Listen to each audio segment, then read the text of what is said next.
Hello, everyone. Kenyon here, Basketball Rewind, joined by Beyond the Locker Room, Coach Roach. We're back again. We're back, baby. Of course, guess what? NBA Finals. We're going to talk about that first, then we're going to get to the ever lurking Raptors and the Durant news, I guess. So let's get into the fun stuff. That would be the NBA Finals. We just came off a Pacers loss.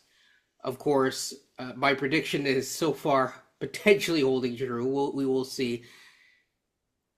The way that I look at it with this one, just to start us off, the Pacers are beating themselves in a lot of ways.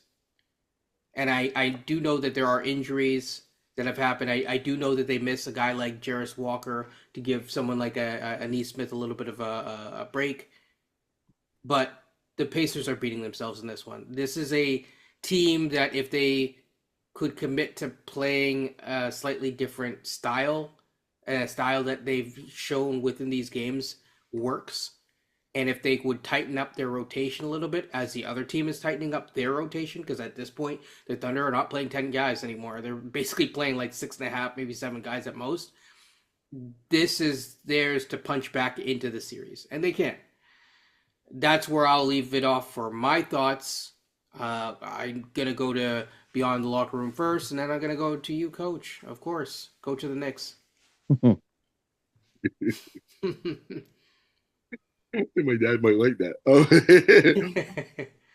Man, I'm just gonna cut the chase, man. Sometimes, back the day before it became PC in this case, you used to have a term in this case called KISS. Keep it simple, stupid. Now we dropped off this last S in this case now because of everyone don't want calling anyone stupid, but sometimes you just gotta keep it simple. Like I understand, Carlisle wants to watch the beautiful basketball moving around and passing around. If you have a team in this case that is notoriously trying to get in the passing lanes, you're just feeding the beast. Keep the process simple. Throw a post pass into your best post player, into your best, at this point, your best player. And just see what he can do and generate offense through there. I sat down here, I don't know how many, I lost track. I think I counted 12 possessions for Siakam tonight, where at least when I kept counting in post position. I think they must have scored on 10 of them. So either he drew a foul, he scored on it, or he set someone up for a pass for a shot, or they got fouled, or in this case, he was the one that created the old Gretzky hockey pass. Whichever way it was, they ended up being positive. It was like something like 10 of the 12, some crazy number like that. I'm sitting there going what are we doing here? We got to play hopscotch out here with Nemhard and TJ McConnell and Halliburton so they could get the ball picked from them when you could just literally dump the ball into Pascal and then everyone's coming to him. It's like mouse in the house and the fire brigade's coming in. All the blue jerseys are swarming in, and you can get any 3-point shot you want.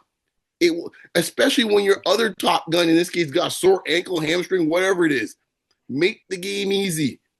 Well, I think the other thing too is that when they do that, right? Because one of the things that the Pacers are struggling with is getting the ball to Siakam in the right spots, and so they try to get it to him on the perimeter. Yeah, he's gonna have those. What is it, 6 turnovers that I'm seeing? Yeah, that's gonna happen. But when you get the ball in the middle, as you're saying, it opens up the floor. I may have the time. If I do have the time, I'll put some plays just to highlight this. But you really have to be smarter about how you are generating your offense and initiating your offense, especially throughout the game. I'm not gonna just talk about late game, but yeah, and they from the jump really at times struggled throughout the game to continue their offense. Their offense should be orientated inside out, not east west. Especially when Halliburton is struggling, you could see midway through the game, I saw him like get a little bit slower. That's the time when you have to like dump the ball in. I'm not going to put this on TJ McConnell. I think he did what you expect No, out of TJ McConnell. no. Okay, let me clear this up because I like to kind of hit on TJ because like no one else seems to do. And he was atrocious last game. He was great. We got good TJ today. It was like Dr. Jekyll, Mr. Hyde. We got Dr. Jekyll today. He was good. Mr. Hyde was last game. All I'm saying is guard play. That's why I'm throwing all of them in here. It's the judgment is what I'm talking about. And it's like something that it came up last season. It was Yeah. atrocious last season. and it's showing itself in this finals where it's like, guys, man, like just feed the hot I hand. mean, Just they were within 6, and Nemhard just threw it away at the end of the third. that's what I'm So saying. Like proof it's of what just he can like coach. boneheaded plays like that, where it's like, what are we doing out here? You know. So it's like, for example, just now, probably the last breath in this case here, McConnell has a little streak there. Siakam streak into the hoop. And I'm sitting there going, okay, there's the window to get the ball to Siakam. If you're gonna hit him on the break right there, doesn't do it there. He gets trapped right at the hoop. He tries to dump with the Siakam. Siakam's not expecting the ball at this point. Ball goes out of bounds. Essentially, that was the end of the game. You know, but it's like those small moments there. Nemhard, you mentioned before, even Halliburton's like, guys, man, we gotta be better with this, man. I'm sorry, you're professional point guards, you know, and you gotta know better when to feed the ball, when to read the room, and figure out where the matchups are. It's like, oh man, it's painful. It's painful to watch. So go ahead, coach. First of all, I want to tip my hat to the Oklahoma City Thunder tonight. Shea Gilgeous-Alexander, 4 blocks, 2 steals. Holmgren had 3 blocks. Caruso had 4 steals. Their defense was smothering most of the night. Jalen Williams, the big 40-point game. You need your Robin of the team to have a game like this in the playoffs. Shea is guaranteed, with his eyes closed, to give you 30 every game. You need someone else who's going to step up. And I know there's been some questions at times about Jalen Williams, but you know what, man? 14 of 25 from the field, 3 of 5 from the three. And this series, I think he's been pretty good. Coach, you think he put himself in position for MVP? He's been pretty consistent. I think he might get the Fred Hubie Brown, vote. Maybe you might get one, but I just think Shea's just been the guy. I think Shea's defense in this game has certainly helped. And I want to give the bench credit too tonight. Wiggins and Kenyon's guy, Casey Wallace, they combined for 25 points off the bench. Indiana, just for reference, Indiana's backcourt combined for 11 points. Halliburton and Nemhard. How can you expect to win if your backcourt gets you 11 points and your guy, the number one guy, gives you 4 points? I get he was hurt in this game, but reality is you just need more from Nemhard. Siakam was really good tonight. He had 3 steals and 2 blocks. I get it, he had 6 turnovers, but the team had over 20 turnovers, not just Siakam. Nemhard himself had 4 turnovers. It was an apple turnover fest for a good chunk of the game, and Indiana's not going to win with that. Mathurin had 7 points off the bench. Like, how do you expect to win? McConnell, he wasn't bad tonight. He had 2 steals. He had 18 points off the bench, and Toppin had 12 points. But if you don't have a big game from one of Halliburton or Nemhard or Mathurin, it's going to be tough to win because that puts a lot of that on Siakam. And Siakam was by far the best player in Indiana tonight with almost 30 points. Get him the ball, Rick. The other thing that get him the ball and get him in the game at the right time too. The other thing that I'll say is, I put this out on Twitter, but I maintain it, man. Watching Toppin handle the ball in transition reminds me a lot of Chris Boucher. I said every single sphincter on the Pacers bench just tightens up when he has to dribble more than two things. It just puckers, right? There's just something that you just hold on to your chair, right? I don't know what it is, but and sometimes it's effective, but sometimes it's like, man, this is like a roller coaster ride. We're just in, it's like we're in along the ride with him, because I think he himself, he's unsure. Like, holy smokes. Well, to be fair to Toppin, I think arguably you could say in this series after Siakam has been the most consistent pacer on this. I agree. Sometimes he doesn't even want to be in these situations, but you see him just like. Yeah, I'm wondering, it's almost like Scotty Barnes dribbling up there almost at this point. High dribbles, rough. It's like, holy smokes. Up by his head. But right now, how the guards are playing right now, I might trust Toppin a little bit more with the ball, to be honest. You might. And don't worry, people, that was a joke about Scotty Barnes. But in all seriousness, I just think they need to... There are adjustments they can make. But they have to make the adjustment. I want to go on a rant, actually. This relates back to the Raptors and just this style that is growing in the NBA. I do like ball movement. I really do. If I were to compare the way that the Raptors play now, as an example, or just ball movement in general versus, like, I'm going to just pound the ball into the ground and whatnot. And I know that has been attached to certain players on the Raptors. But I think people forget a lot of that has to do with schemes and coaching. Yes, the way that the Raptors play now, or the way that this style is, it's very, very fun. It's frenetic. It's fast paced, and I like a lot of things. But it has to come with balance. If the whole point is that you're balancing the floor and finding different ways to find weaknesses, the ball needs to have movement with the purpose. The beautiful game Spurs had purpose with their ball movement. That's it. You can't just move the ball just for the sake of it. Kawhi Leonard, that's what he said to Nick Nurse. So I'm not moving the ball just for the sake of moving it. He told his teammates that too. He's like, I'm not just going to pass you the ball. You best not waste that possession. Yeah. It's really a big learning lesson that I think a lot of coaches, a lot of teams need to learn. You don't just waste possessions like that. And especially I've complained about this for years at this point, but someone teach people how to do a routine post-entry pass. I mean, the only person that could halfway do it sometimes is probably Hallie on that team, and Hallie struggles at times.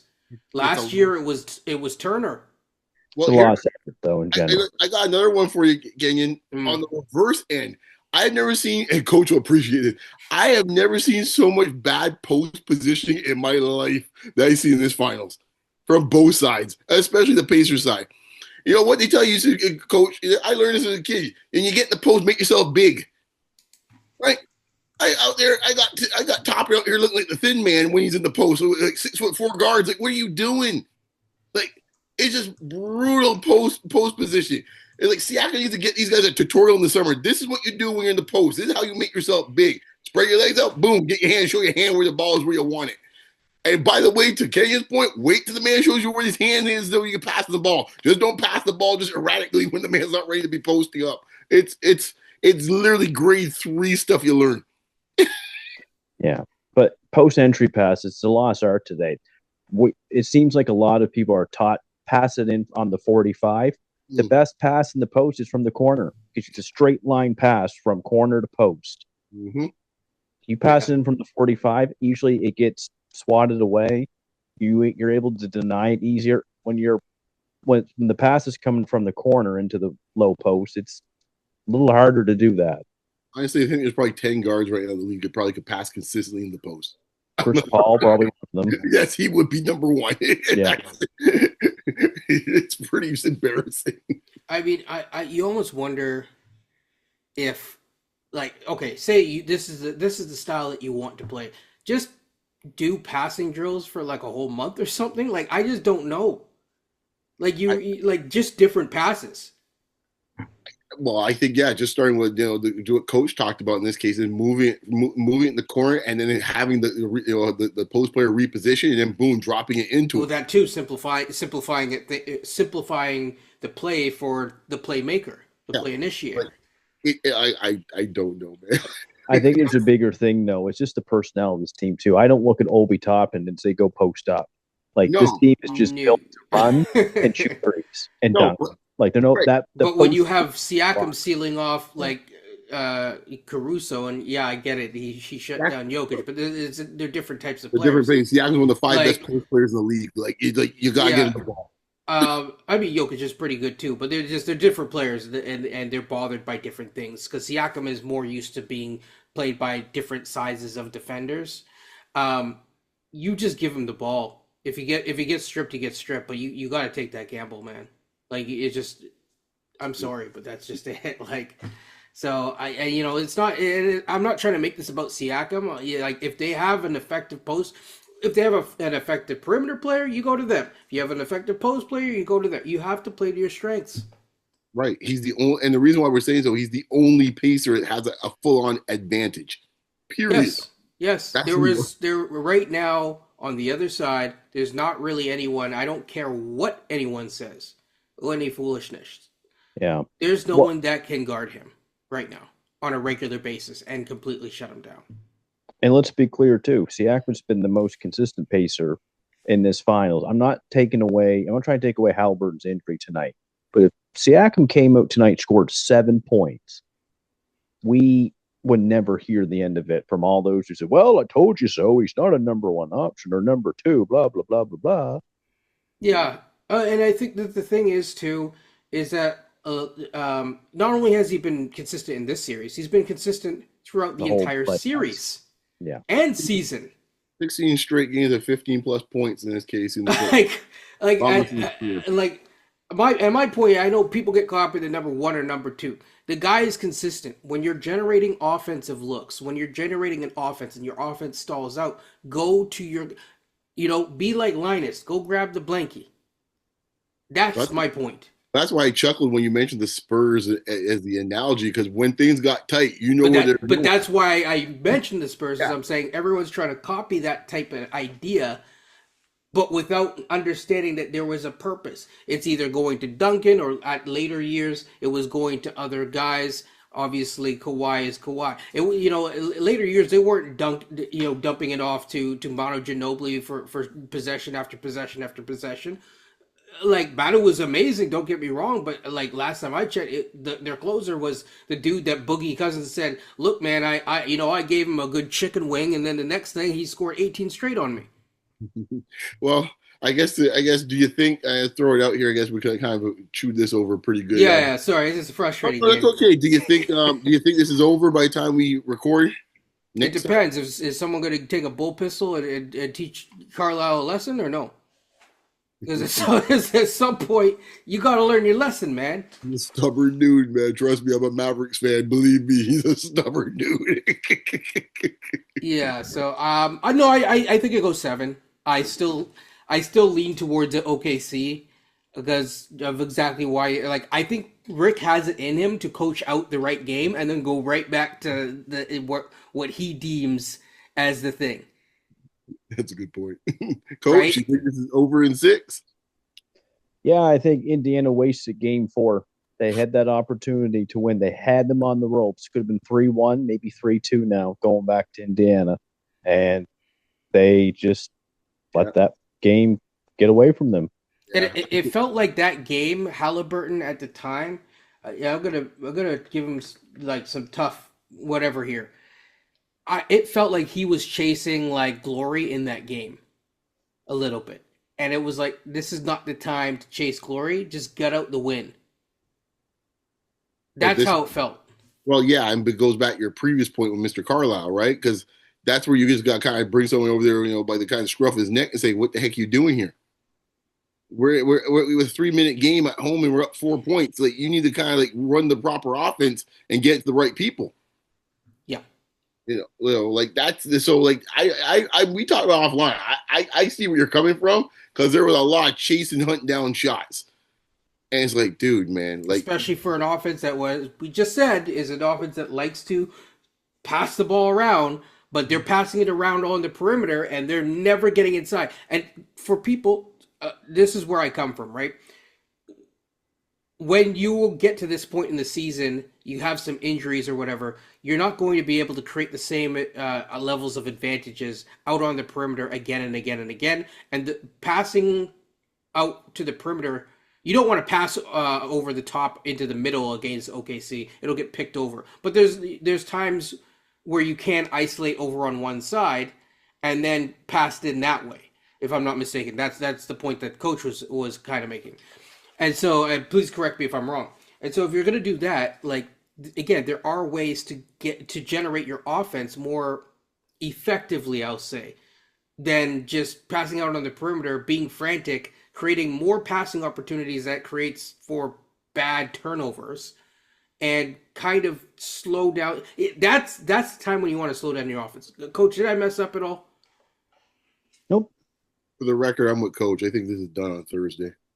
Yeah. I think More than likely, but the momentum shifted. It's kind of reminds me of watching some of the '91 Bulls when they beat the Lakers in LA for their first title. Kind of there was a momentum shift in that series. I think. Oh, you know what's the one that reminds me of?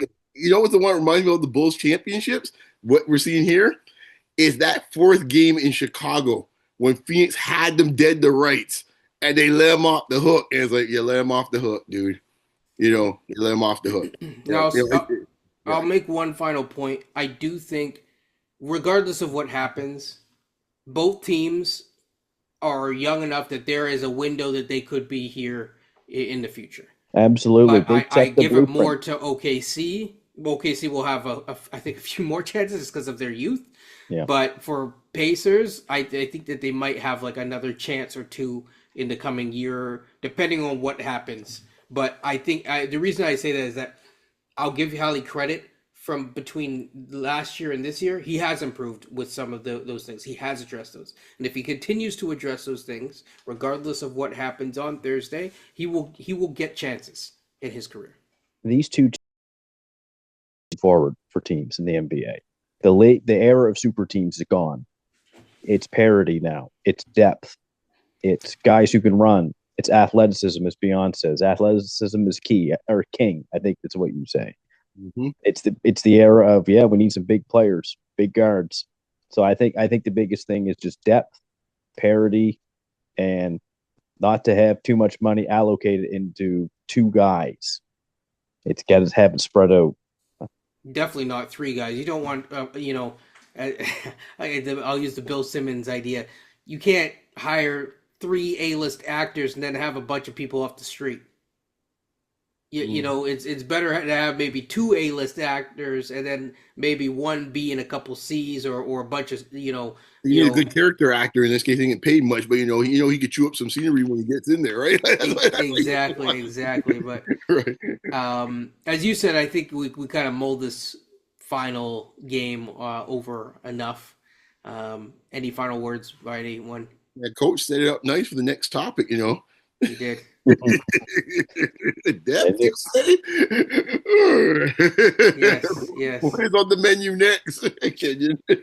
Speaking about so I guess we get to kind of blend the draft and the Durant notion type stuff all into one. I already did a video, so definitely people check that out. I talked about Bane, talked about Durant. I mean, we could talk about Bane really quickly, but I've already kind of given my thoughts. I thought it was a good move, but a bit of an overpay. I'll just leave it at that. it was a beautiful trade. Yeah, exactly. Right player, maybe an overpay, but there, as I set up in that, I think people have a hard time evaluating what trade value is, and they forget like things like, okay, they basically got off less so with KCP because he only has 1 year left and then a team option, but more so with the other guy, which is Cole Anthony, who they have been trying to trade for years. It's them getting off that type of a contract and getting a guy that fits. And so that costs them, even though Cole Anthony only makes like $13 million or whatever per year, or a lower amount than the other guy that went out, he's still, neither guy is a two-way player. Let's put it that way. And you're paying to get off those contracts with picks. And so that's part of the reason why he got so many picks. I still think it's a little bit of an overpay for Bane, but fair enough. The latest news in Durant is that his market seems to be drying up. The Phoenix Suns are not happy by the offers. They seem to be floating out that they want, a Kelly Ware, for example, or, they're not being appeased by McDaniels. They want more from a Houston offer. And as I said in my video, I don't think that he nor the Suns have the leverage that they think that they do. I saw a wonderful person who comments. They were mentioning that Durant may have enough leverage to demand 5 years from Masai. Doubt it. I doubt it. You're 37. You're an expiring. Usually having players on expiring deals does not yield the highest amount of value, especially when they're over a certain age. We saw it actually just now with Ingram. Bane is under contract for quite a lot longer, if I'm not mistaken. Ingram was at the last end of his deal. Now, Ingram is also not a two-way player in the same way, but that's beyond the point. I think the point here is that he's an expiring contract. and he wants $60 million, and he's trying to demand this, that, and the other. And the latest report is that the Suns are hoping that he warms to the idea of living in Minnesota. So where does that leave the Raptors? Because right now the Houston deal, I'm guessing that means that the Houston deal does not include this year's pick. I don't think it includes a lot, but Coach, go ahead. I just don't get this from Masai. I get it. This is Pelly probably putting pressure on him to do something, to make a big move, and he's trying to, make enough noise to say, "Hey, we're trying." Like, I just don't get, like, you got Brandon Ingram, like, that's a step in a direction, I guess. But I just don't get, let's go get Kevin Durant now, who's 1 year left on his deal, 37. Let's give up potential picks. Like, I just think that's not a wise move. You also want to give up guys on the roster right now for Durant for 1 year and maybe get off salary in the future. I understand that. I am not giving up future draft capital for a guy who does not want to be here. He's made his list. He wants to go to no tax states. Fine, that's up to him. Clearly doesn't want to win either. Yeah. Well, I just think the place for him is the Spurs. Go there. Go try to win. Play with Wemby or go to Houston. I just don't like this path that they're potentially taking with Durant, and like the guys made it clear. What are you gonna? I was talking to someone today. He's like, "Oh, just get him signed and get assets." You're going to get the same assets at 38 years old, especially if he gets hurt again. You're not getting that. I just think stay out of this one. Hit a double. Hit a single. Why are we trying for a grand slam all the time with Dame or, Giannis? I understand because Giannis is in his prime and he has multiple years on his deal. That I understand giving up picks. Don't give up picks for a guy who's older than me right now. I don't get the logic behind it. This reminds me, and it may be unfair to say this, but it reminds me of 2001, 2002. Mm-hmm. We signed a guy who was a really big time guy, but on the last legs of his deal. Literally, the last leg.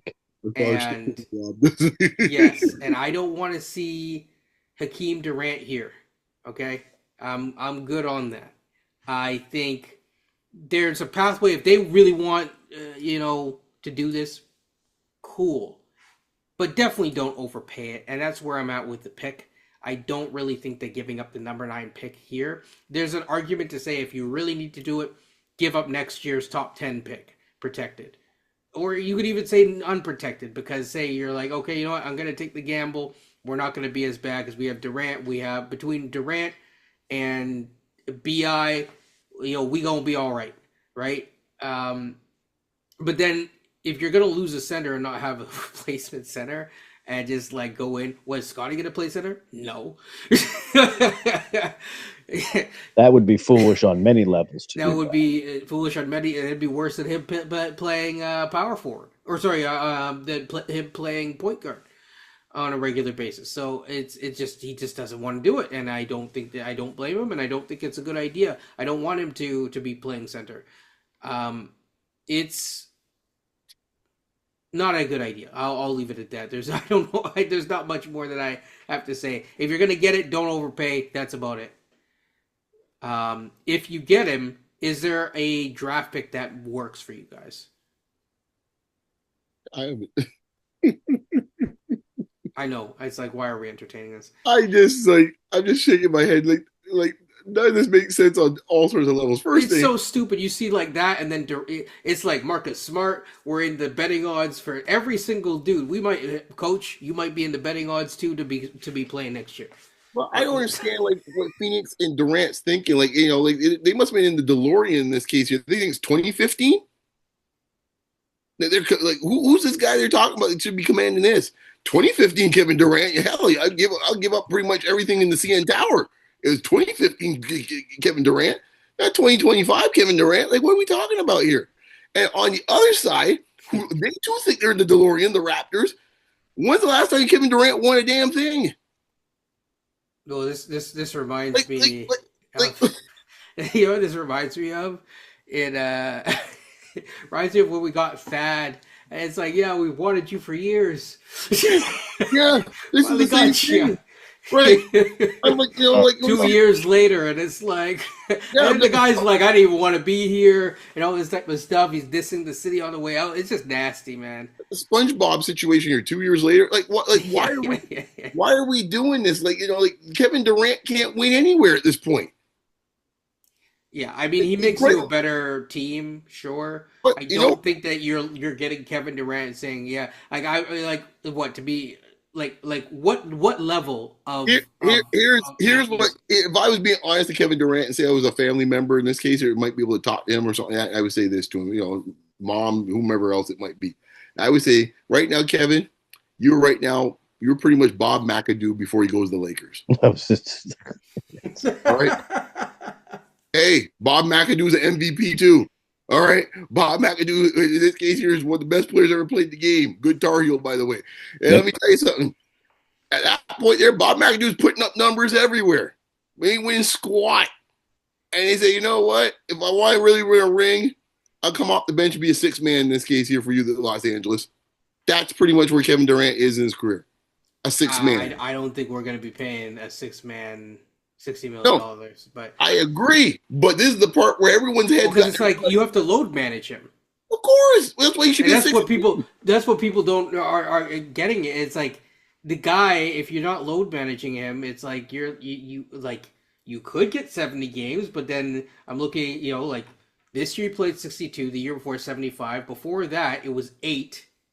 Right now, exactly. Or sorry, I'm 47. 47. Right. 55 and 35. Now this is the thing. This is how much Hoopers love Kevin Durant, right? Kevin Durant could do no wrong for Hoopers. Hoopers can't say a bad word about Kevin Durant, unless he's kind of going after him on Twitter. Whatever. But besides that, the thing with Durant, the thing is that Durant gives all these blind spots in so many different areas of basketball. It's not even funny. If you replace Kevin Durant for a guy that plays the same position, Hall of Famer too, and just swapped him and said the name was Carmelo Anthony. You remember there was a 3-year campaign of Carmelo Anthony going to the bench? You remember that? I do. Carmelo freaking Anthony. And everyone said, you know what, Carmelo, you really aren't a starter now in this case here. And it's like, we see him with Westbrook. But no one wants to dare mention with Kevin Durant, who in this case here, at this point here, is not a winning player. He's not. So I don't know what the Raptors do. Now, this is the part where Coach mentioned something I've been mulling over what I was thinking about when you two were talking. I'm thinking to myself, like, is the cart before the horse before the cart? I'm not sure which one it is yet. Is it so much about Masai want to save his job that he wants to do this USD incentive? Or in this case, it's the front office saying, hey, we got to sell some tickets. And go. I don't know which one it is, though, because I think it's more the former than the latter. Because could be both. I think it's a combination of both, to be honest. I think it's partially him, but I think it's also partially on like they need to really. The East is perceived to be weaker next year, right? And so if you end up in a weak East with other teams making moves, and you end up as the 9 seed, right? Bro, with Brandon Ingram limping into the play-in, right? The play-in, because he got, he busts his foot all the way to the arena or some nonsense like that, because I just saw him at a trampoline park or whatever, and so, folks, I swear, these two here like to kind of make my life all these nightmares every day. They give me a new nightmare to consider. Okay, Coach, please go ahead. I just don't like this lack of long-term vision. Like the start of last year, it was rebuild. Okay, fine, you've done it. We're 3 months into the year. We're going to give Brandon Ingram. We're giving up next year's pick. I liked it at the time. I still do. Okay, I consider that hitting a double. It's hitting a double. You're trying to get the play, and now it's no. We're giving it all up. Future assets. We're giving up for Kevin Durant. Is there any other team in the league that what you described? You can go one step back, one step further, Coach. Don't forget we had traded OG and Siakam. It was the No. rebuild. Is that right? Or the quote rebuild? This is the most there's a schizophrenia element to this that I'm just sitting there going, what are we doing here? I mean, it gets worse, right? This is where like your fan base at times becomes a reflection of your ownership, where they get all in a frenzy too for just anything. And so you have people say, "No, I don't want Giannis because he's going to give up Scotty and stuff like that." But then they're like, but then they're unhappy with the team. Then they flip around. They're like, "Oh, no, but I'm willing to give up a whole bunch of stuff for Kevin Durant, who at age 37." Can I tell you who they What? sound right now? The only franchise I can think of in modern NBA history that I can think of that I is pay him $60 million. equivalent to that is the New York Knicks before Tibbs. Oh, that's gross. Yeah. No, Yeah. it was like that a little bit. The Knicks are just like that all the time in this case here. Back and forth, back and forth. Oh, this is the moment. Oh, we're going to swing for this guy. Okay. And then it's like it blows up in their face. Okay, forget that. We are going to rebuild now. That's why I had my dad so frustrated because for the first time, the Knicks actually compiled a bunch of draft picks and actually had them play on the roster. Yeah. And he was like, "What are we doing? We're back here again?" And he goes like, reminds me of the old days, that, as far as he's concerned. So oh gosh, this is so bad. I tweeted out a guy. He's someone who follows the draft and stuff like that, or the NBA, and he was talking about this rumored deal. It looks like it would have to be RJ and Pirtle and a pick, and they said that's probably the best offer that Phoenix is going to get. And he just basically said, "I have no idea why Toronto's doing this. Like, you're a 30-win team, and you're trying to kind of somewhat gut your future." I'm not saying the roster. If it's just a roster move, 2 players for one, whatever, I guess. But I'm not interested in giving up future assets for 37 years old on 1 year who doesn't want to be here long term. I just don't think that makes sense. And with Kawhi at the time, Kawhi was 27. We were on the cusp of a championship. So it made sense to give up 1 first round at that time. Not at 37 when you just won 30 wins. You're not even in the play-in. Like, Phoenix won 5 more games than us. Well, that's what Durant did, man. We got to get 5. Yeah, we got to get better. To dump on just the direction. It's just very confusing. No, coach, you don't. It's not dumping. You're just saying the truth. This is what it is. It's a 30-win team looking at a 37-year-old to solve all their problems. Does that but make it's sense? Just for 1 year. It's well, not. But that's what I mean, to solve their problems. It's very old school Leafs like when I think about it, man. It is like the Leafs. I don't want to be like the Leafs. I'm not a Leafs fan. Like the Knicks. Knicks for the Leafs. It has to feel like that. I remember when they were looking for the Eric Lindros deal. I was like, really? We're doing Lindros here?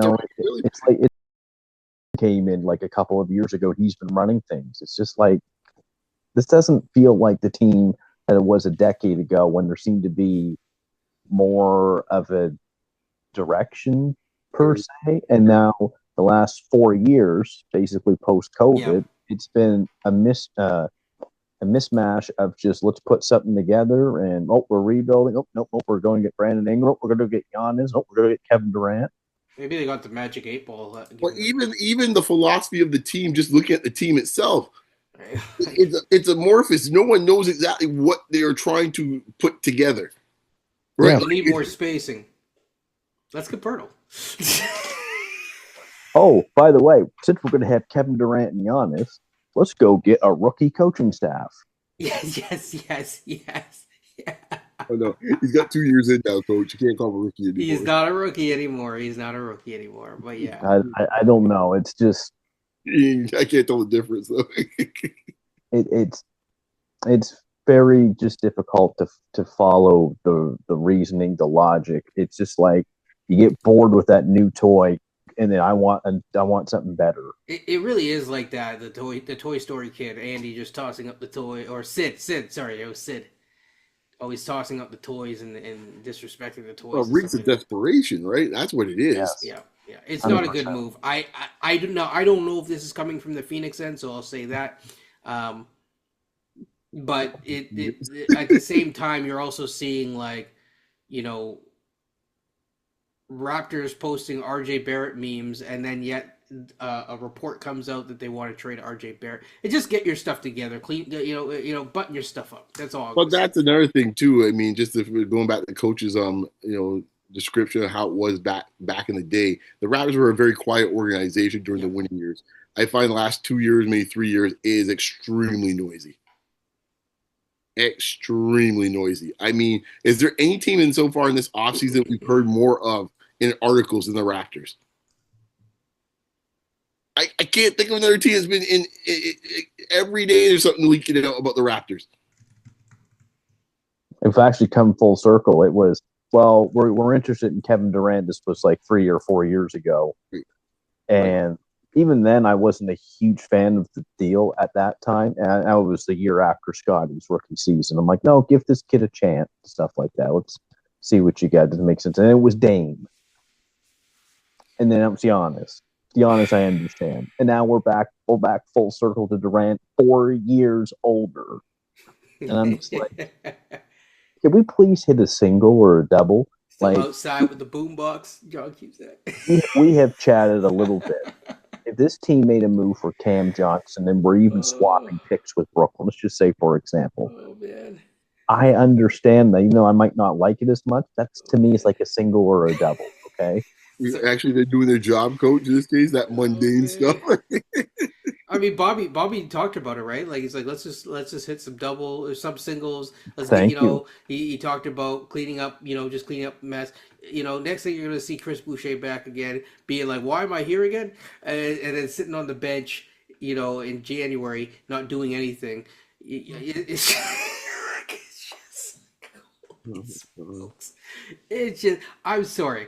Listen, if you listening are a trusted Messiah person, bless your heart. I don't, but it's just senseless. It's senseless. That's all I'm saying. You gotta get it together. I don't know if it's Messiah. If you at home, if you the listener want to blame Pelly or whoever, I don't care. It's odd. So yeah. In terms of the draft, really quickly, do you think that? Do you see them trading back? I'll say, or even potentially trading up. Go ahead, coach. You swirl this around quite a bit, so let you get to kick this off. I only see one way in which they would trade back. Maybe that's with Brooklyn with Cam Johnson. They might like that contract a little bit better. They might even feel Cam's a better fit. I think I'm a little more hesitant of that just because of his injury history. I don't want him and Ingram playing combined 50 games for us this year. It's also a huge trade back because you're going to the 18th pick. You're going to 18. Yeah, it's not ideal. It doesn't even come with Cam Johnson and the 18 and the 26th pick. It's just Cam Johnson and the 18. You're moving back 9 spots. Yeah, if I think you probably going to stay at 9. I just think it's probably the easiest thing. Atlanta, I'm sure, will want to get that pick because they're desperate for Malwatch. But there's a world I do see them move up, and Beyond will really like this. I'd probably be trying to move up for VJ and just help your defense now. With who, though? I don't think you're getting VJ, man. You're probably not, but you'd have to move our prime trade candidate and maybe the pick to move up. Would you move up for Trey Johnson? I just want to move up. I agree because you have more. You have more options. Yeah, there's a bit of a drop off after you get past about maybe 6, maybe 7. Like I would just want to move up. Yeah, 2 spots even. Like I feel like there's a drop off and then it stays steady till about basically until our pick really. Yeah, and then it stays steady again until around the 16th pick ish. I got a different gradient than you guys. I don't think I think there's like it was 1, and then I think fair enough. You want 1 and 2. Fair enough. I'm not even quibbling about that. But from 3 to about 6 or 7, 3 to 6, I think are about the same level, perhaps. Okay. And then 7, I think, is where the drop starts to creep in there, in my mind. And then where's the next one, though? Where's the next drop? The next drop, I think, starts happening around 12. Okay. I just worry about our perimeter defense long term. I don't mean to get into such a Raptor discussion per se, but I worry about RJ and Ingram, even though I get if they want to see it next year because they made this trade with Ingram. I also worry about Grady and Ingram long term. Looking at your defense, I think if you really want to improve it, go and get beyond Sky. Give VJ, go get him.